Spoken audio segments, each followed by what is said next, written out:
Good evening, guys. I'm here in Mississippi. Thought I'd show you a couple things. This gentleman here drives for ATS. He's a Trail King. And this is a cat turntable ring. I don't know if you can see it, but right there it says cat.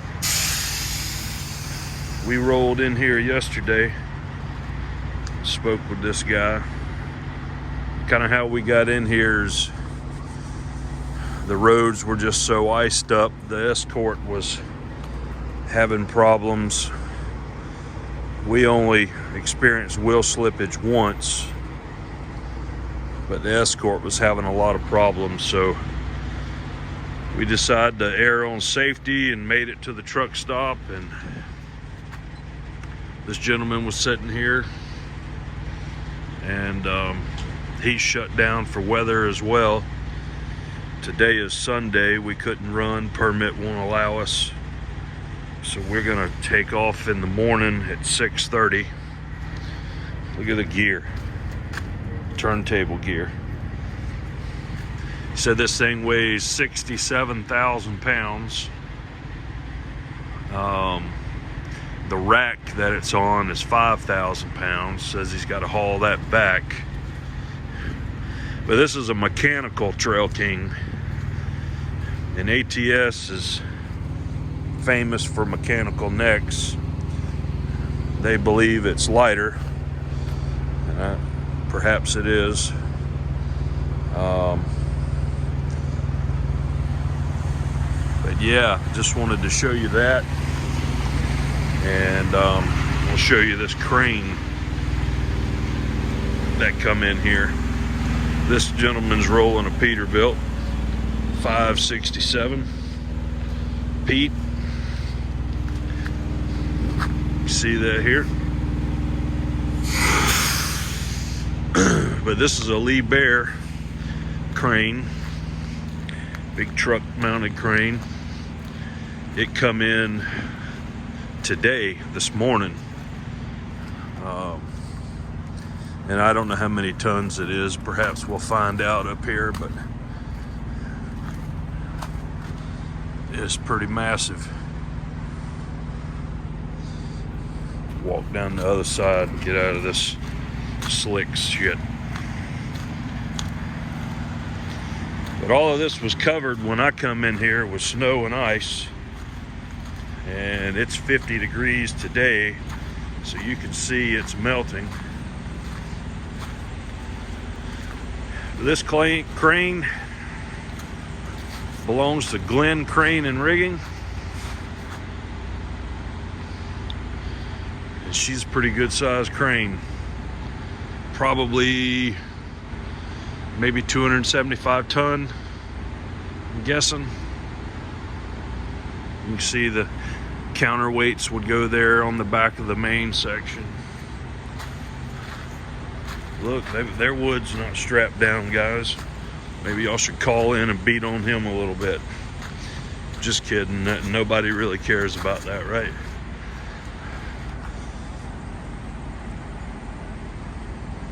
But that's a seriously nice crane. So this is a boom dolly right here, and this pins to the boom, and basically the crane will just kind of rotate on itself like a trailer. You know, where the turntable is kind of acts like a fifth wheel, I guess. And that's how you go down the road.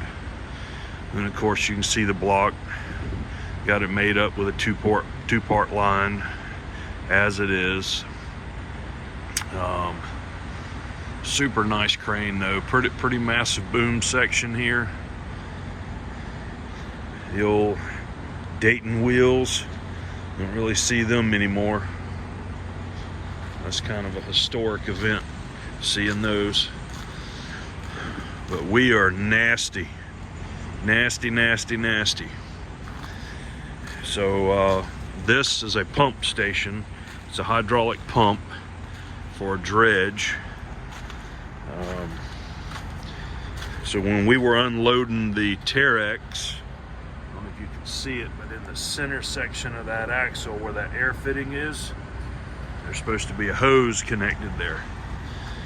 So when I was unhooking the chains, because I drove into Texas, well, we got to the Texas line and they decided they were going to shut down I-10 to fix 2 potholes. So we sat for 2 hours, and if you notice that chain sagging, you would be correct, it's loose. You got to fix that. We'll fix that bright and early. Anyway, so we rolled in and sat 2 hours, so we couldn't go any further because the sun was setting. And then we got up, made our way to Conroe, unloaded, and it was like 20 degrees. And while we were unloading, I dropped the chain on that nylon airline, and because it was so cold, it just split it in half. And I don't have a 1/4 inch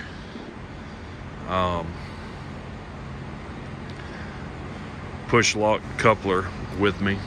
They didn't have one, so I just turned the air valve off to it and said I gotta go because I had a crane appointment at 3:30 to pick this up in Reserve, Louisiana. And we backed under the crane about 3:20. I don't know if you can see, but there's a valve right there. Can you see that little yellow handle? That valve turns the air off to the central tire inflation.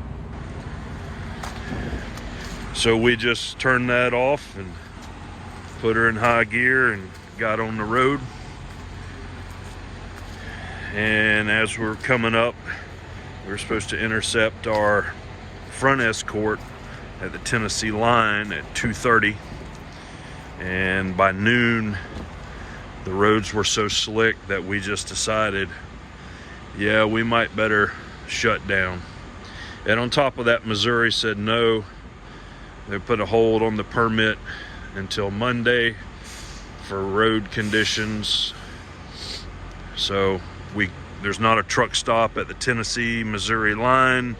So if I would have rolled into Missouri to a truck stop, I'd have been rolling without a permit, which would have been bad news if we'd have got caught.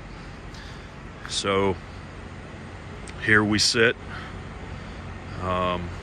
Just about all of the snow and ice is gone. It's supposed to rain tonight, and hopefully everything will be good, because we are scheduled to leave at 6:30, and then we're going to intercept our Tennessee escort at 9:30, and we should roll into Missouri and get a lot further down the road. I expect to have the Missouri permit in the morning, so that should be good. Hats off to the guys at DSC Dredge. About 8 head of guys helped load this and chain it down and everything, but this is 14.6 wide. We're legal height 13.6 tall, and this pump weighs 51,000 pounds. So we're running her on 7, and really wanted to get the a little more weight up on the truck, but as you can see, there's no more room to slide it forward, so we're running it as is.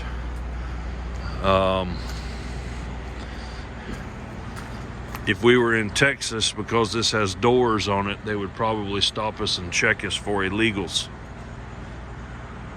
But I guess in Mississippi, I guess that's not really an issue. So all of these are connections here. These are most likely where you would bolt hydraulic hoses fittings to this machine. And I'm not 100% sure, but I thought I heard the guy say that this pump has a value of about $700,000. Don't quote me on that.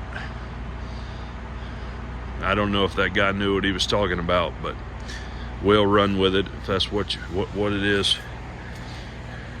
But other than that, we should make Tomah, Wisconsin Tuesday and unload. Hopefully, that's the plan. If the snow and ice wouldn't have been here, we would be unloading tomorrow morning. And they're waiting on us. The crane is waiting, so they claim.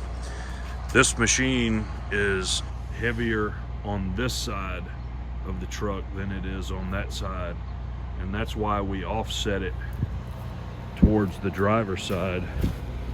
So if you can look and see how far that sticks out,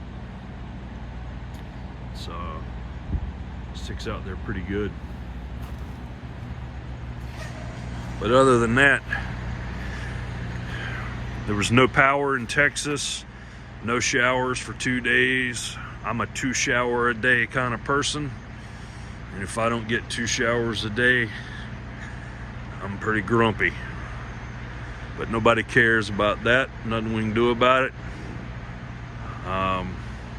The Loves had a hot water issue yesterday, so we waited on hot water for a few hours, but they finally got that resolved. And other than that, it's a very low traffic truck stop. There's a Hardee's here. Had 2 ham biscuits for breakfast, and I probably should never eat those again in my life.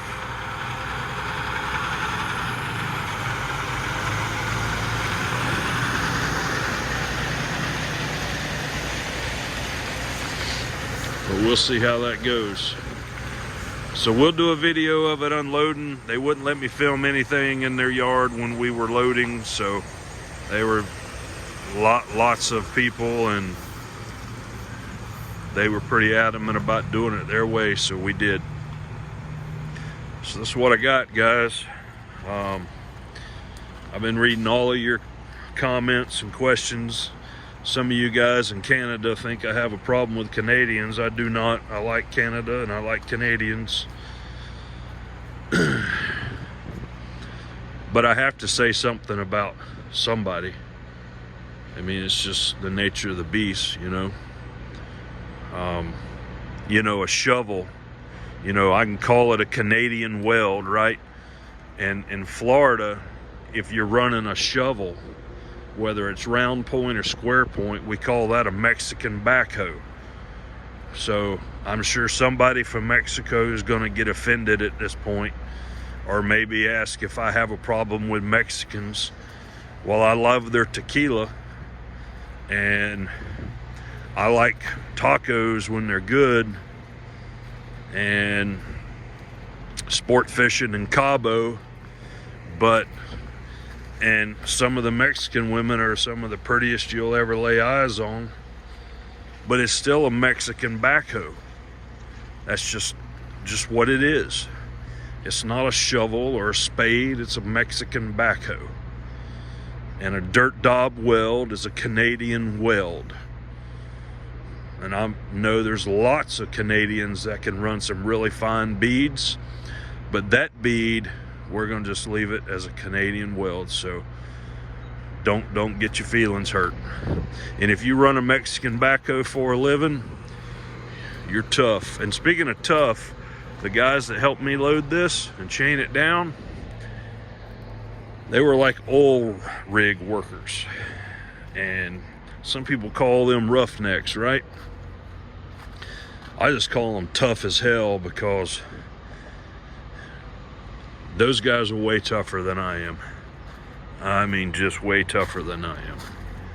Super nice guys, real, had all their safety gear on and everything. Super nice guys. I can't say enough about the place where I loaded. That's where they manufacture this, is DSC Dredge, dscdredge.com. And gentleman come in Saturday morning at daylight and opened the gate because we just left the load there and unhooked. And he come in and opened up and let us in, and we hooked up and checked out and got on the highway. Super nice people. So that's all I got, guys. I'm here somewhere in Mississippi.